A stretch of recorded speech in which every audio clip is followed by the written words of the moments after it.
Bonjour tout le monde. Aujourd'hui, nous allons voir un cours sur les équations cartésiennes d'une droite ainsi que sur les vecteurs directeurs et vecteurs normales. Pour commencer, un peu de vocabulaire. Un vecteur directeur, c'est en gros un vecteur parallèle à la droite. Et un vecteur normal, c'est un vecteur non nul orthogonal à la droite, c'est-à-dire perpendiculaire. Bien que cela puisse paraître contre-intuitif, vous verrez qu'il est beaucoup plus facile de travailler avec un vecteur normal plutôt qu'un vecteur directeur, même si dans la pratique, on utilise plus souvent les vecteurs directeurs. Alors, si on dispose de l'équation cartésienne d'une droite, il est enfantin de trouver un vecteur normal n de cette droite, puisqu'il est de la forme AB, où A et B sont les coefficients de l'équation cartésienne. Par exemple, pour 3x plus 2y plus 5 égale 0, alors un vecteur normal est tout simplement 3, 2. Aucun piège. De même, plus 7x plus y plus 8, n vaut cette fois 7, 1.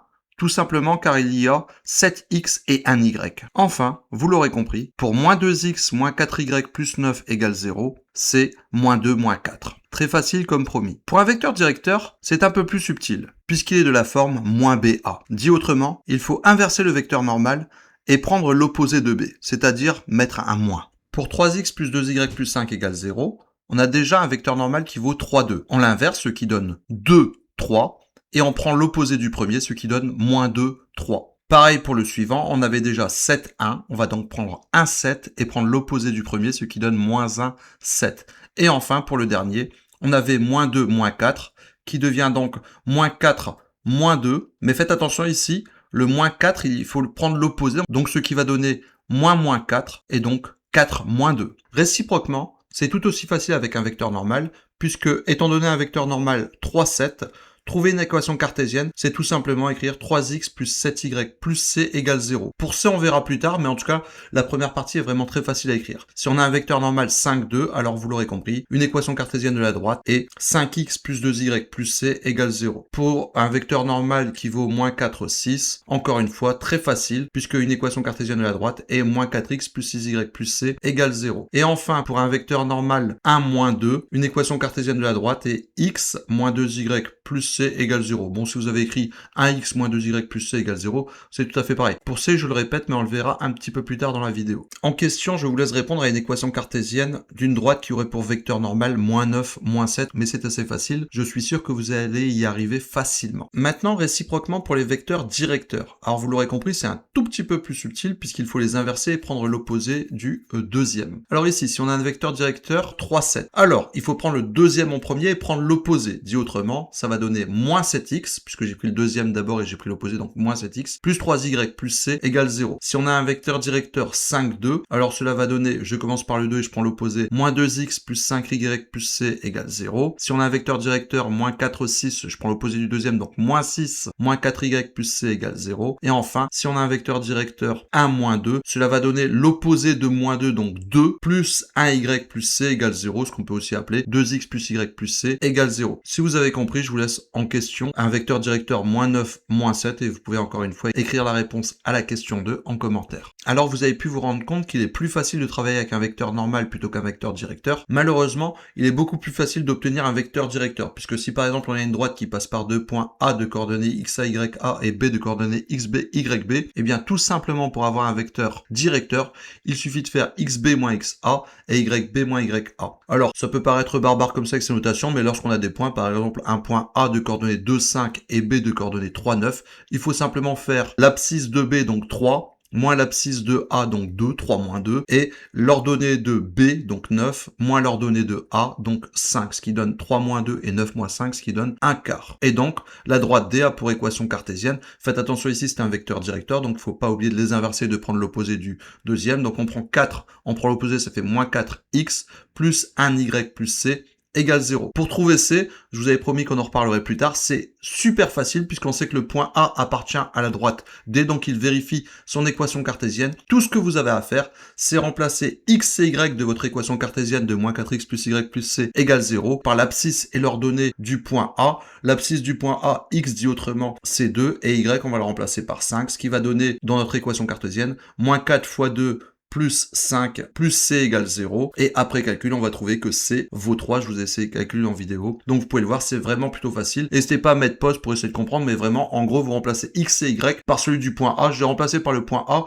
J'aurais pu le remplacer par le point B puisqu'il appartient aussi à la droite. En gros, on remplace X et Y par les coordonnées d'un point dont on sait qu'il appartient à cette droite. Alors, je vous ai montré comment trouver un vecteur directeur lorsqu'on a 2 points, mais dans la pratique, parfois, on vous donne carrément le vecteur directeur et donc, cette fois-ci, on n'aura besoin que d'un seul point pour trouver C. Donc, si on vous donne un vecteur directeur, comme tout à l'heure, vous avez directement l'équation cartésienne. Donc, si le vecteur directeur, c'est 1, moins 2, alors, comme d'habitude, on prend le deuxième, on prend l'opposé, donc moins 2, il va devenir 2, 2x plus 1y plus c égale 0.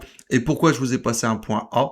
Tout simplement pour pouvoir trouver C. Donc, après calcul en remplaçant x et y par moins 8 et 2, on va trouver C qui vaut ici 14, et donc on a parfaitement l'équation cartésienne. Alors, si vous avez tout pigé, on va refaire ça avec un vecteur normal, ce qui est beaucoup plus rare, parce que cette fois-ci, il faut qu'on nous le donne. Mais, comme vous l'aurez compris, avec un vecteur normal, tout va être beaucoup plus facile, puisque si je vous donne une droite D qui passe par le point moins 4, 5, et pour vecteur normal 3, 2, vous l'aurez compris, le point A ne va servir qu'à trouver C. En tout cas, comme on a un vecteur normal 3, 2, et bien tout simplement, on sait qu'une équation cartésienne de la droite sera de la forme 3x plus 2y plus c égale 0, aucun piège. Et en remplaçant dans cette équation par les coordonnées de a, x, a, y, a, en l'occurrence moins 4 et 5, cela va donner 3 fois moins 4 plus 2 fois 5 plus c égale 0. N'hésitez pas à mettre pause dans la vidéo pour bien remarquer que j'ai remplacé les coordonnées de a dans l'équation, j'ai mis les coordonnées de a dans l'équation, et donc on trouve c qui vaut 2 très facilement. Alors, petit aparté ici pour vous rappeler ce que sont des vecteurs collinaires, donc c'est des vecteurs parallèles, et si c'est des vecteurs directeurs de deux droites, alors si les vecteurs sont collinaires, c'est que les droites sont parallèles, à moins bien sûr qu'il y ait un point commun, mais dans ce cas-là, les deux droites seraient confondues.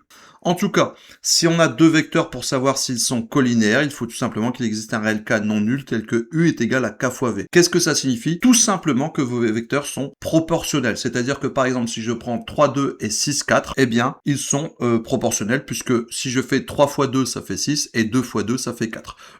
Dit autrement, j'obtiens le deuxième vecteur en multipliant le premier vecteur par 2. Autre exemple, le vecteur 2, 5, si je le multiplie par moins 1, eh bien, on va obtenir moins 2, moins 5, donc c'est bien des vecteurs qui sont collinaires. Par contre, 3, 2 et 6, 8 ne sont pas collinaires. Pourquoi? Parce que je passe de 3 à 6 en multipliant par 2. Par contre, si je multiplie le petit 2 en bas par un autre 2, j'aurais obtenu 4 et pas 8, donc ces vecteurs ne sont pas collinaires. Et si je prends 2, 5 et 10 moins 5, je passe de 2 à 10 en multipliant par 5. Par contre, si je multiplie 5 en bas, j'aurais obtenu 25 et pas moins 5, donc ces vecteurs ne sont pas collinaires. Vraiment, pour que des vecteurs soient collinaires, dit autrement, il faut qu'ils soient multiples. Il faut qu'on puisse passer de l'un à l'autre en multipliant par un seul et unique nombre, non nul bien sûr. Enfin, pour savoir si deux vecteurs sont orthogonaux, c'est-à-dire perpendiculaires, il suffit de multiplier le nombre en haut avec le nombre du haut, plus le nombre du bas avec le nombre du bas, et si ça fait 0, c'est qu'ils sont orthogonaux, sinon, c'est qu'ils sont tout simplement pas perpendiculaires. Enfin, on va voir comment trouver le point d'intersection de deux droites. Alors déjà, pour qu'il y ait point d'intersection, encore faut-il que les droites ne sont pas parallèles, et pour que les droites ne sont pas parallèles, il faut que les vecteurs directeurs ne soient pas collinaires. Pour qu'ils soient collinaires, je rappelle qu'il faut qu'il existe un réel cas non nul tel que U est égal à K fois V, dit autrement que l'on puisse passer de l'un à l'autre en multipliant par le même nombre. Ici, on a deux équations cartésiennes de deux droites, 2x plus 3y plus 10 égale 0 et x moins y moins 30 égale 0. On va passer par les vecteurs directeurs, donc rappelez-vous, c'est un petit peu plus subtil. Il faut prendre le nombre devant y, le prendre à l'opposé. Donc ici, 2x plus 3y plus 10, on va prendre le 3 du y, on va prendre moins 3. Moins 3, 2, donc comme vecteur directeur. Rappelez-vous que c'est un peu plus dur avec les vecteurs directeurs. Et pour x moins y moins 30 égale 0, on va prendre le nombre devant y, c'est moins 1. Si on prend l'opposé, c'est 1, et le nombre devant x, c'est 1, et lui, on le change pas, donc ça fait bien 1, 1. Donc très facile d'obtenir les vecteurs directeurs, et ils ne sont clairement pas collinaires. Pourquoi? Parce que si je prends par exemple 1, 1 pour passer à moins 3, il faut multiplier par moins 3. Or, si je veux passer de 1 à 2, je vais pas multiplier par moins 3, donc ils ne sont pas collinaires, donc pas de souci. Donc les droites ne sont pas parallèles, et si elles ne sont pas parallèles, c'est qu'elles sont séquentes. Il y a donc bien un point d'intersection. On va l'appeler O, et pour que ce point O soit l'intersection des deux droites, il faut qu'il vérifie à la fois l'équation cartésienne de la droite D1 et l'équation cartésienne de la droite D2. Il faut donc faire un système de deux équations à deux inconnues, et pour être juste plus clair dans mes notations, je vais simplement renommer X en XO et Y en YO pour bien dire qu'on va obtenir à la fin les coordonnées du point O, mais vous pouvez laisser X et Y si ça vous stresse un petit peu. Donc on a 2x plus 3y plus 10 est égal 0, 0 et en même temps x moins y moins 30 égale 0. En isolant le x, c'est-à-dire en faisant passer moins y0 et moins 30 de l'autre côté, dans la deuxième équation, on obtient x0 est égal à 30 plus y0 et en remplaçant x0 de la première équation par 30 plus y0, on obtient donc 2 facteurs de 30 plus y0 plus 3y0 plus 10 est égal 0 et donc après calcul, je vous laisse le faire chez vous, vous obtenez que y0 vaut moins 14. Et en remplaçant cette fois-ci y0 dans n'importe laquelle des deux équations, on obtient très facilement que x0 vaut 16 et que donc O a pour coordonnée 16 moins 14. En bonus, je vous rappelle aussi que la distance entre deux points, par exemple A de coordonnées x, a, y, a et B de coordonnées x, b, y, b, est racine de xb moins xa au carré plus yb moins ya au carré. Vous l'aurez compris, il s'agit du théorème de Pythagore en version abrégée. Alors pour finir cette vidéo, j'aimerais vous proposer un exercice. Je vais vous laisser l'énoncé, je vous invite à mettre pause, à essayer de le faire vous-même. Si vous n'y arrivez pas, vous pourrez remettre lecture, je vais vous donner quelques indices, et enfin je ferai la correction. Alors, on a 3 points, A de coordonnées moins 1, 3, B de coordonnées 5, 0 et C de coordonnées 9, 3. Et on doit déterminer une équation cartésienne de la droite AB. Donc là, c'est assez facile, mais je vais pas vous donner d'indice, pardon, j'avais dit que je le ferais pour la fin. En question 2, on vous demande de déterminer une équation cartésienne de la droite D1 passant par le point C et de vecteur normal N de coordonnées moins 1, 3. Là, c'est encore plus facile puisqu'on parle de vecteur normal. Rappelez-vous qu'avec un vecteur normal, c'est beaucoup plus facile. Enfin, on vous demande de démontrer que les droites AB et D1 ne sont pas parallèles, de justifier que les droites AB et D1 se coupent en un point D de coordonnées 3, 1. On vous demande ensuite si les droites AB et D1 sont perpendiculaires, et ensuite on vous demande de justifier quelques égalités. Voilà, je vous laisse essayer, mettez pause dans la vidéo, puisque là maintenant je vais donner des indices. Alors pour la question 1, tout simplement il faut calculer le vecteur directeur AB, en faisant xb moins xa, YB moins YA, vous aurez un vecteur directeur, et grâce à ça, vous aurez une équation cartésienne, il vous manquera C, et pour trouver C, on sait que soit A, soit B vérifie l'équation cartésienne, et grâce à ça, on va trouver C. Pour la question 2, c'est encore plus facile, puisque comme on a un vecteur normal, on a directement l'équation cartésienne, et pour trouver C, on sait justement que le point C appartient à cette droite, donc grâce à ça, on va trouver la valeur de C. Pour la question 3, démontrer que les droites AB et D1 ne sont pas parallèles, et bien tout simplement, il faut que les vecteurs directeurs ne soient pas collinéaires, et je vous rappelle que collinéaire, c'est-à-dire qu'on peut passer de l'une à l'autre en multipliant toujours par le même nombre. Par exemple, si on a 3 et 6, on va multiplier par 2, et si l'autre en multiplie par 2, alors c'est bon, ils sont collinaires, mais là, en l'occurrence, vous verrez que ça ne fonctionne pas puisqu'elles ne sont pas parallèles. Comme elles ne sont pas parallèles pour la question B, eh bien, on sait donc qu'il y a un point d'intersection, et comme ce point d'intersection doit vérifier les deux équations cartésiennes, alors, en faisant un système d'équations à deux inconnues, on va trouver ce point d'intersection. Les droites AB et D1 sont-elles perpendiculaires? Alors je vous le dis tout de suite, la réponse est non. Et pour vérifier ceci, il suffit de faire le produit scalaire d'un vecteur directeur de la droite AB et le produit scalaire d'un vecteur directeur de la droite D1, qu'on obtient très facilement puisqu'on a leur équation cartésienne. Pour trouver ces égalités-là, on va se servir de ce que je vous ai rappelé, c'est-à-dire que AD est égal à racine carrée de xd moins xa au carré plus yd moins ya au carré. Je vous le répète, c'est Pythagore. Pareil pour DC, et une fois que vous aurez leur norme, leur longueur, eh bien vous pourrez calculer facilement le produit scalaire DA-DC, qui vaut donc moins 20. Et pour la question B, je vous laisse essayer, mais en gros, c'est utiliser le produit scalaire avec des vecteurs et le produit scalaire classique avec le cosinus.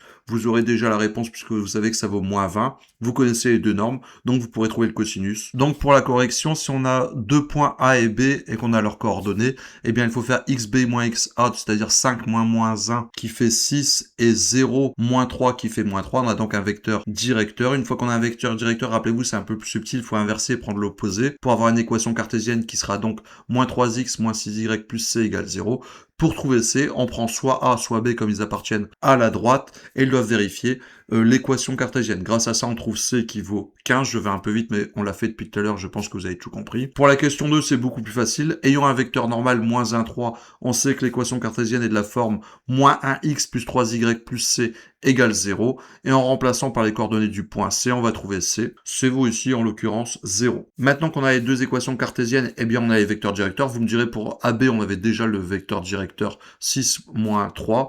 Et pour la droite D1, comme on a l'équation cartésienne, on peut avoir un vecteur directeur qui est donc moins 3, moins 1. Or, il n'existe pas de réel cas tel que U est égal à K fois V, puisque Pour passer de moins 3 par exemple à 6, il faut multiplier par moins 2, puisque moins 3 fois moins 2, ça fait 6, mais ça ne marchera pas pour le deuxième, puisque moins 1 fois moins 2 est égal à 2, or ici ça fait moins 3, donc c'est pas bon, les vecteurs ne sont pas collinéaires. Maintenant qu'on sait qu'ils ne sont pas collinéaires, on sait qu'il y a un point d'intersection, et en faisant un système d'équations à deux inconnus avec les deux équations cartésiennes, eh bien, on va tout simplement isoler x dans la deuxième équation cartésienne et trouver que x vaut 3y. Et en remplaçant dans la première équation, on va assez facilement trouver que yd vaut 1 et que donc xd vaut 3. Enfin, pour savoir si les droites sont perpendiculaires, il suffit de faire le produit scalaire. Je vous ai dit que le produit scalaire, c'était assez facile. Si on a deux vecteurs directeurs, 6, moins 3 et moins 3, moins 1, il suffit de faire 6 fois moins 3 plus moins 3 fois moins 1. En gros, vous multipliez les coordonnées et vous les additionnez. Ici, on trouve moins 15 qui est différent de 0. Donc, les vecteurs ne sont pas orthogonaux et donc les droites ne sont pas perpendiculaires. Donc, pour trouver les longueurs AD, je vous l'ai dit, c'est du Pythagore. C'est racine de xd moins xa au carré plus yd moins ya au carré. Ce qui donne ici, en l'occurrence, 3 moins moins 1 au carré plus 1 moins 3 au carré. Ce qui donne donc racine de 4 au carré plus moins 2 au carré. 4 au carré, ça fait 16. Moins 2 au carré, ça fait 4. Ce qui fait racine de 20. Dans racine de 20, il y a 4. Donc, ça fait racine de 4 fois racine de 5. Et racine de 4, vous le savez, c'est 2. De la même façon, vous allez trouver DC. On a vu que le produit scalaire DADC valait moins 20. Et maintenant, utilisant le produit scalaire classique, c'est-à-dire produit scalaire DADC, c'est norme de DA fois norme de DC fois cosinus de l'angle D. On sait déjà que la norme de DA, c'est 2 racines de 5 fois la norme de DC qui est 2 racines de 10 fois cosinus ADC, et donc c'est égal à moins 20 parce qu'on a déjà calculé le produit scalaire. Lorsqu'on multiplie 2 racines de 5 fois 2 racines de 10, on obtient 4 racines de 50, et dans racine de 50, 50 c'est 25 fois 2, et donc on pourra faire 4 racines de 25 fois racine de 2, et racine de 25, vous le savez, c'est 5, ce qui fera donc 4 fois 5 racine de 2 cos de l'angle D est égal à moins 20, 4 fois 5 ça fait 20, lorsqu'on divise, on obtient tout simplement moins 20 sur 20 racine de 2, et en simplifiant par 20, on obtient moins 1 sur racine de 2. Voilà, n'hésitez pas à poser vos questions en commentaire, et à bientôt pour d'autres vidéos.